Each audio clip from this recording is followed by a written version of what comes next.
you've seen any of my videos before, you will know that I love using my local library. However, I definitely love using it a little bit too much because I cannot help but check out so many library loans, and then I get a little bit overwhelmed with how many options that I have, which is a problem that I kind of love having.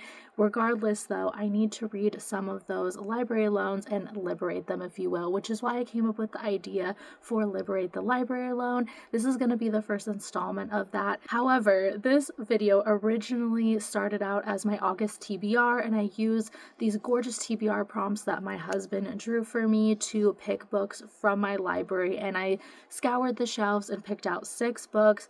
However, August was not the best month for me. We had a lot of things that happened that were just unexpected, and that has just kind of been the nature of this year in general, to be honest.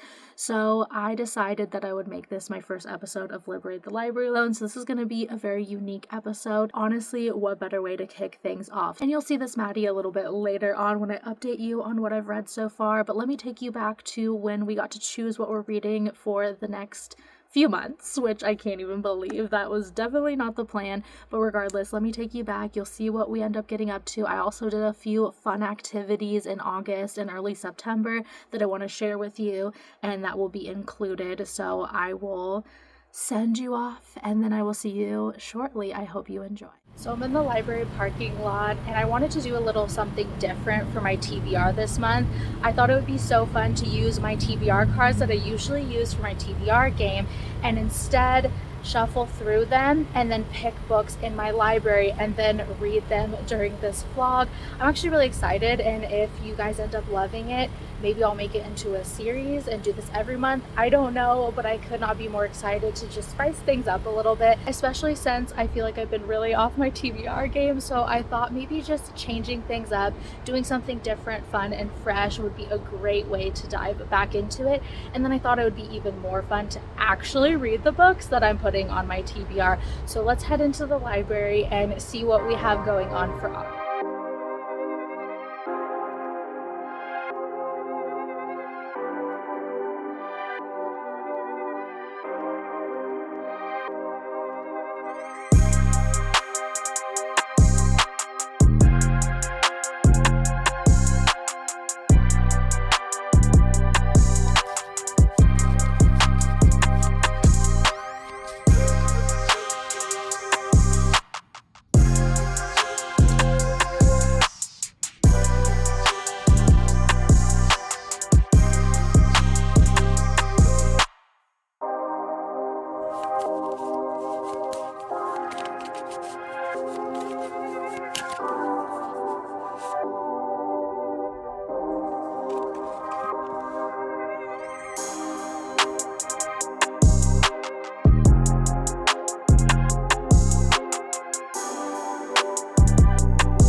The first book that I'm going to pick for my August TBR is When the Wolf Comes Home. Me and my husband are actually on a quick little road trip, and we decided to stop and read by the river for a little bit. So I'm going to try to make it to, I think, chapter 10, and then obviously continue on our road trip. But I love reading by the water, and I'm going to take any opportunity to do so. So let's dive into the first book from my TBR.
Could tell, but in that last clip, I was so uncomfortable because I had an entire picnic group staring me dead in the eye while I was vlogging, and I'm like, you know what? I set up, I'm starting, I'm just gonna do this and power through, and I did, and I'm very proud of myself. It was definitely an experience. I can't believe I just went for it anyways, but I was just in that mood. I was like, we're getting stuff done today. Sorry, I completely had a squirrel moment because there is a gorgeous dragonfly. I'm gonna see if I can get it before it flies away.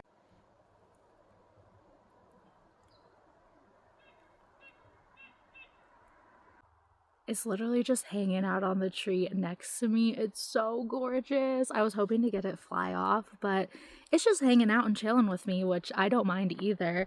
It is so beautiful. I love being out in the forest. It's one of my favorite things on this entire planet. As for the book, I'm really sad that this is a library copy because I already saw a few things that I wanted to annotate, especially when the boy talks about finding this book and just like clinging onto it and being so amazed by seeing this picture book because his dad kind of keeps him in the house and tells him descriptions of the outside world but doesn't want him to experience that. And the boy has been like sneaking out while the dad takes naps.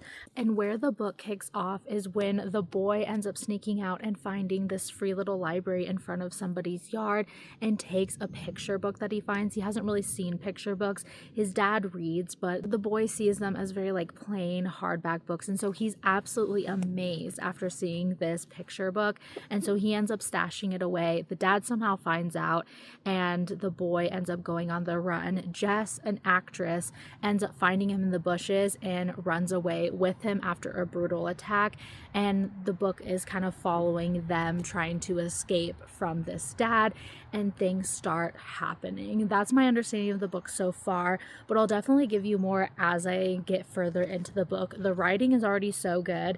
There's a few things that I already want to annotate, and I wish this wasn't a library book. However, the nice thing about reading a library book is I haven't read anything from this author, so it'll be nice to kind of do a little taste test, and then if I really like this author's writing and like this story, then I can pick up my own copy. And I believe that the general genre for this is horror thriller. Oh my god, the firefly landed on my camera and then now is flying around. I'm sorry, I keep getting distracted by this dragonfly. Did I say firefly? Dragonfly is what I meant.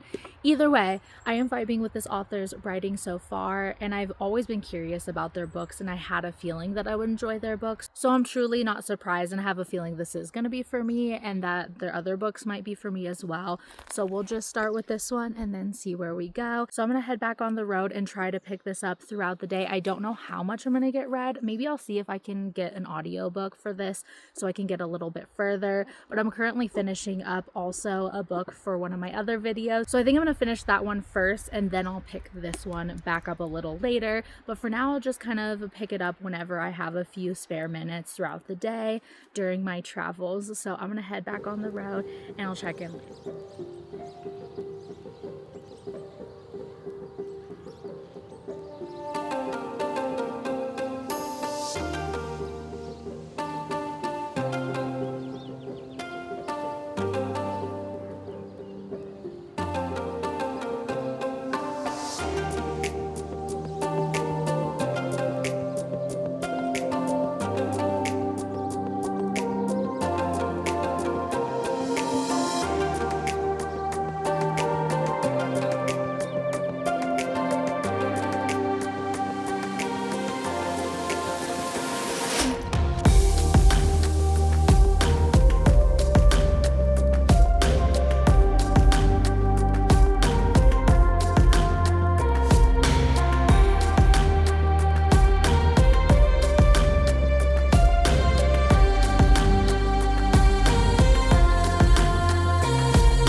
Back and with lots of reading updates. So I did end up finishing When the Wolf Comes Home, as you saw, and I really enjoyed it. I definitely want to pick up my own copy and read it in the future. I feel like after finding out what happened at the end, it made me think so much about what had happened to the previous chapters and brought me back to certain moments.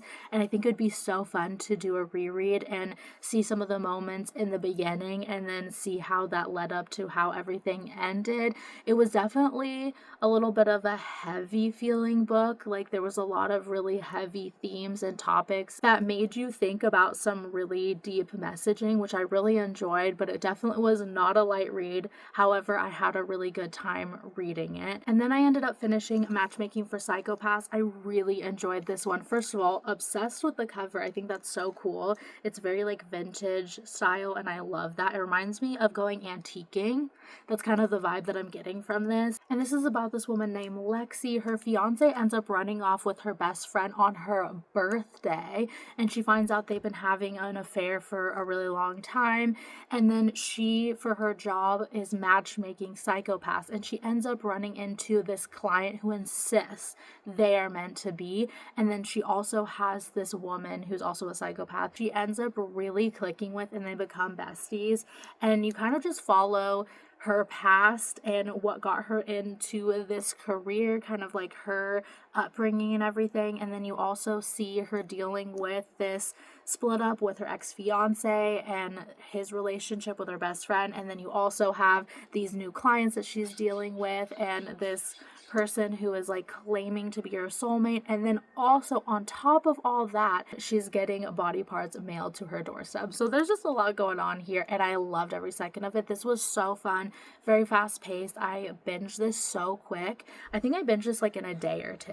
My feet are literally asleep, so I am dying right now, but I just quickly wanted to also update you on the last book. So then I also ended up binging Broken Country, and I thought this was really good. I do feel like there was some slow moments, and this is definitely just like a heart-wrenching story across the board. It's just sad. There's so much heartbreak and messiness and complications that are going on throughout this story. I think it was really well done. I don't think that you're going to go into this liking any of the characters per se, but there's just so much heartbreak that's going on in so many of these characters' lives. They're making poor decisions that are kind of leading to things unraveling, and I don't know, it's just so heartbreaking. I ended up tearing up at the end as well. I don't really want to go too much into any of this, but essentially there is this trial going on because there's a murder in this small town, and you're trying to unravel what's going on with the trial. Then you also have two other timelines, one from when the main character was a kid and her romance in that situation, and then you also have her current situation where that partner from the past ends up coming back to the town, and then you also follow her through her marriage and some things that are going on in that, and it's just so messy and complicated and heartbreaking across the board. And it was such like not a light read. I feel like a couple of these books in this video have definitely been a little bit on the heavier side. Now we need to focus on what we're going to be reading next. I have 3 more books that I need to finish. One of them I am almost finished with already. Curvy Girl Summer. I'm so sorry. I'm in so much pain because my feet are trying to wake up, and it went all the way almost to my knee because of how I've been sitting for the last 20 minutes. But regardless, I'm going to keep reading this and I'll share my thoughts at the end. All I can say is I'm really enjoying this. I think it's so fun. I'm really loving the romance that's going on right now, and I think that there's some like heavier themes in this, but definitely a lot lighter than the past books that I mentioned. I'm having a really good time. Obviously, it would have been preferable to finish this in the summer, but it doesn't feel summery per se. Like, it's a good summer romance, but like also you could genuinely read this any time of year. It doesn't really like talk about summer. It doesn't allude to what time of year it is like at all, to be honest. All I can say is that I'm loving the romance. Amen to Ahmed. That's all I have to say. If you have read this, absolutely yes, yes, yes, and yes.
Last night I ended up binging Curvy Girl Summer, and I really enjoyed this. It should be Curvy Girl Fall for me, just because I did finish this in the fall time. I started in the summer though, but definitely did not finish this in the summer. And that's not for lack of liking this book, because I really liked it. And I think my overall rating is going to be about a 4.5 to a 4.75. It wasn't quite a 5-star, but it was so close. This was really good. I really loved how mature this book felt. I like that Alaya and Ahmed really worked on themselves constantly throughout the book. You saw so much character development and you got to know them so deeply. I really feel like both of these characters are real people out there living their best life, and I like that they both advocated for the life that they wanted, even though they had been through so much, and so many people had, especially with Alaya, were putting their 2 cents in how she should live their life, who she should be, how she should handle things. And she stood her ground and stayed true to who she was. And I think that's what made the ending so much more beautiful, because things came together because she stayed true to herself. She advocated for herself, and even when she struggled to do so, she always came to the point where she found a way to speak her truth. And that's what I loved about this. At the end, I was a little bit frustrated because I was just like, just tell him, just tell him, just say it, just say it. So Ahmed was begging for her to say how she felt, and she was struggling. But I also see why. She went through a ton of things in a very short amount of time, and I think that she was just trying to make sure she was doing what was best for how she wanted to live her life, what's best for her friend, and just the whole situation. She was coming from a really good place, and I think that it all wrapped up so beautifully. I loved her friend group. I have a feeling that the next book is probably about one of her friends, and fingers crossed that it is, because I really enjoyed it, and I would love to see her friends get love stories as well, because they also felt so real to me, and I just love their friendship so much. It was one of my favorite things to read when they were having their conversations. It was so funny, and it just felt so real. And Ahmed was a man, okay? He was not perfect, but he really put in the effort. He really cared for her, took care of her, watched out for her, adored her, and you really felt that. And, you know, she was a little blind. She was a little blind for a minute, but at the same time, there was definitely reasons as to why she couldn't fully understand the depth of his adoration for her. There's reasons, just read the book, but I really enjoyed it. I would reread this again sometime in the future potentially, and I definitely want to get my own copy because there were some things that I would love to go back and annotate. But regardless, I'm excited to get to the next book in the series. Honestly, pretty soon. I'll pick it up at any time at this point, because I'm like, I read this in the fall. We can do it at any point at this time. So glad that this is completed, and I'm glad I finally finished it. And I feel like last night was the perfect night to read it, because I genuinely couldn't put it down. It was, I don't know, I think I had a good chunk left, and I just was tearing through the pages. So it's time for this one to be liberated back to the library, and that brings us pretty much to the end. The only thing I will say is I'm not gonna be reading these two. I think I might pick up my own copy of Phantom, which was always the plan. I was actually skeptical to check this out from the library as well, because then I knew I would put off purchasing my own copy. I have read to page 48 and I am enjoying it, but I need to get this video up. It's been literal months. It's the end of the year. I have so much that I'm doing right now that I need to get to, and this is just like not a priority right this very second. So I'll probably just pick up my own copy in the near future and then read it then. But as I said, I'm enjoying it so far. I don't really have too many thoughts, but I do still want to pick up my own copy, so if that tells you anything. And then I also am just, I cannot bring myself to read this right now. This might be an incredible book. I don't know. I could not get into it this very second. And I think that's just because I know I have so much that I need to do and get up and I want to focus on. And I have so many books on my TBR that take priority. And I know if I try to force myself to read it right now, I'm going to go into a slump and I'm going to get nothing done for the rest of the year. And it's very rare that I set down books like that, but I need to right now. So that's what we're doing. And I am so happy because I did finish 4 books in this video. I think, wait, Broken Country, Curvy Girl Summer, When the Wolf Comes Home, and Matchmaking for Psychopaths. Yeah, 4 books. So that's pretty incredible. And we did so much in this video. I mean, like, it did span over months in all fairness, but I did do so many fun things that I'm excited to look back on in the future, especially the road trip I did with my husband, and also stopping by that little nature reserve area. It's not exactly a reserve, but it's kind of like off of a rest stop. And then there's all these really cool statues and stuff. That was such a fun day. We did so many fun things that day. And I'm so happy to have that memory to look back on. Like I said, these could be incredible. It's just not the vibe right now. So I'm going to take this off. Also, I'm getting anxiety because, like, when did I check these out? God only knows. And it's the end of the year and I still have them. So I need to return them so the library doesn't come for me. So we're going to do that. We're actually going to return these today. and I hope you enjoyed, and I hope to see you for Bookmas, because I decided that I'm doing Bookmas, which is really scary because I wasn't planning on it, but now I am, so here we go, and I hope you have a good one.